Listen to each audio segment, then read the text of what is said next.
Hello there and welcome to World of Tanks with Ungainly Titan. So as you can see here, I've decided to repurchase the T67. I must have played it before. I mean, my gamer stats say that I've had over 70 games in it, and I have the Hellcat, so I had to play through it to get the Hellcat, but I've no actual memory of playing it, so it was definitely over 2 years ago, back in the day when I was really crap at this game. I decided to repurchase it because I was looking for a Tier 5 American tank to base crew training off of. Looking at the lines that I'm exploring, the heavy crews on the T32 and the T29 are nowhere near ready for a Tier 5 or a Tier 9 battle. They'll need a couple of more skills before I put them, either of them, into that position. So I won't be buying the M103 for a while, and the T69 is similarly the successor tanks to it, the T54E1 and the T57, are both respectively a medium and a heavy tank. So again, they will need different skill sets because they're very much a light tank crew. They're lacking gun handling skills and stuff like that's needed. The other area that I might go down is the American tank destroyer line, probably the turreted tank destroyer line, which again are heavy, slow armoured vehicles from the T25/2 onwards. But at least I could progress them. But I'm keeping the Hellcat. I'm going to probably keep the crews on the Hellcat, in the Hellcat. It's the only tank I've had 2 marks of excellence on. So I was looking at what would I buy sort of base off of crew training, so that I'd have a base tank that I could use the daily double on, and then I would also have the premium tanks that I have from the Americans that I could then use to ratchet up through the crew experience. And I was looking at possibly a medium tank, maybe the M4, or the other one that popped up was the T67. Now, like I said, I have no memory of playing this tank before, whereas I remember the kind of the T40 and of course the Hellcat, and the Jackson and the Wolverine quite fondly as well. So I probably blitzed through this really fast. Didn't have any remarkable battles in it because, you know, I was pretty crap at the time and I didn't play really well. So we're here on Swamp, and I'm very much, well, I'm bottom tier, but it's not really a Tier 8 game. There's only one Tier 8 on each side. So I picked this spot initially, and the camouflage is holding up pretty well, but I'm not actually getting much in the line of actually hitting anything.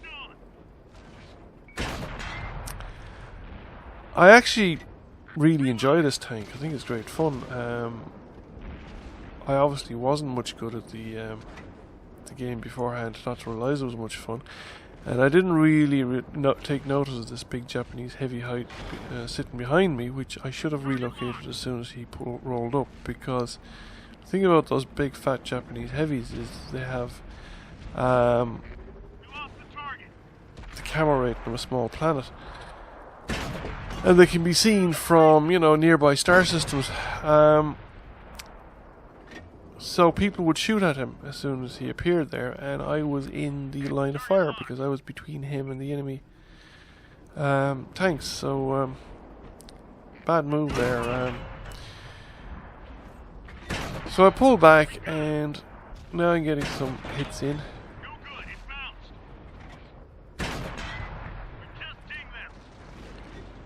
But like I said, yeah, I've had a couple of games in this tank since, and it is it's fast, maneuverable, gun is penetrating, does reasonable, reliable damage. Accuracy at long range is not anything to write home about, but you know, you can make it work, and it's got a good camera rating as well, so it's nice and fast and maneuverable, and the turret rotation is actually reasonable.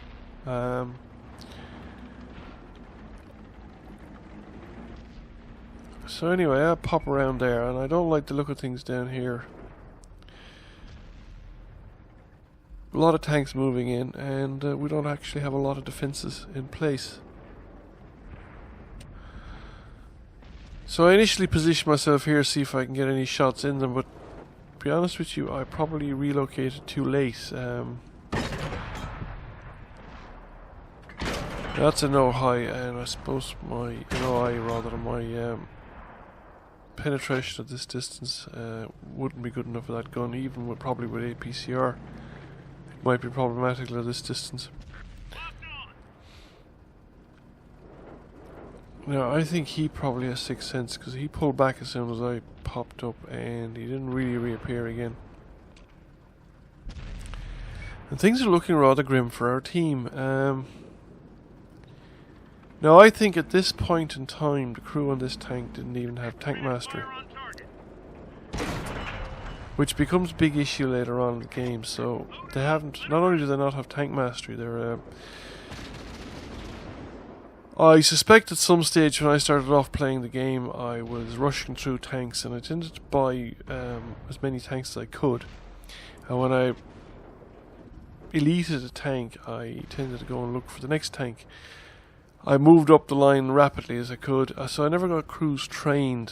Frequently they weren't even trained in tank mastery. But I also then, if I didn't have enough silver to buy the next tank up, so when you'd hit tier 5, tier 6, you wouldn't have enough silver necessarily to buy the next tank up. I would then buy a cheap tank on another line in either the tech tree I was working on, or in a different tech tree entirely. So I finished up, I was playing British, American, Russian, French and German tanks at one point, and it means that I have lots of crews for tanks hanging around that actually have no skills. This particular tank is about 89% mentor or something like that, but at this point they didn't even have tank mastery, like I said. So I'm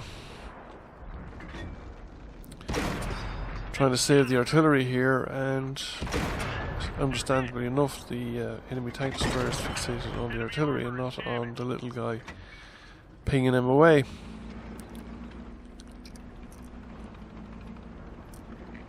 So now I'm concerned about the cap, and I've decided to move towards the cap circle. The only question is, what route would I take? So I've decided to go the long way around, to be more cautious and take a slightly longer route.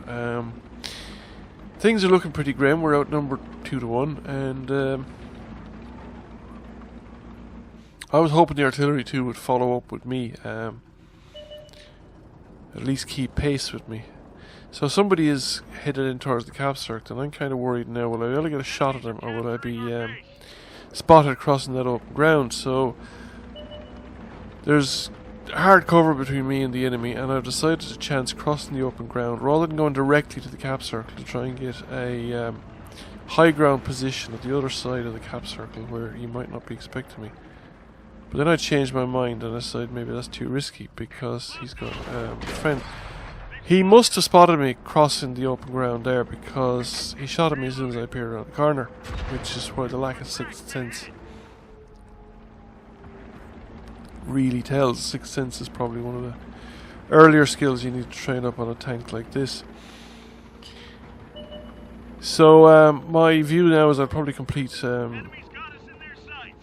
well, I have the tank mastery completed at this stage by the time I'm doing this commentary, and I actually have I'm working on completing the mentor skill, so I'll probably go for Sixth Sense next.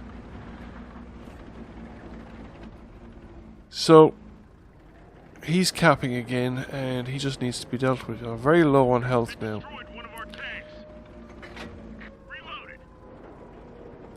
So one of the new features you'll notice here is I'm running 2 repair kits. I'm starting to do this in some tanks where I feel being able to repair the tracks multiple times, or be able to repair key components multiple times, is probably more important than firefighting. Finding American tanks that you can get away without firefighting to a certain extent. It depends on the tank, of course. Some of them are more prone to fire than others. So we've cleared the cap circle, the artillery's still alive, and I've decided my next objective is to get rid of the enemy artillery. He's very on the ball, and as you can see there, and he obviously knows that I'm around. So I get one shot into him, but I missed the second one, and he's backed into cover. So there's no point in leaving him, and I'm the last tank left now, so it's 1v4, potential Colorado medal. And at this point, I've decided, yeah, I'm gonna come in. I thought he'd pulled in here to the castle. So I was kind of surprised when he wasn't here. And at this point, an enemy tank appears on the minimap. I think it's the artillery, and I come around the corner, and there it is behind the rock. But of course, the artillery is actually beside it. It's actually not the artillery; it's an AFK, probably an AFK enemy tank. So if I had 6th Sense active in that tank, I probably would have realised the other tank was there earlier. But anyway, I think I did pretty well. I came second, and I did quite a lot of damage for a tank that wasn't even fully trained up. So I hope you enjoyed the video. Thank you for watching, and please consider giving the channel a subscription and the video a like. See you again soon, and goodbye.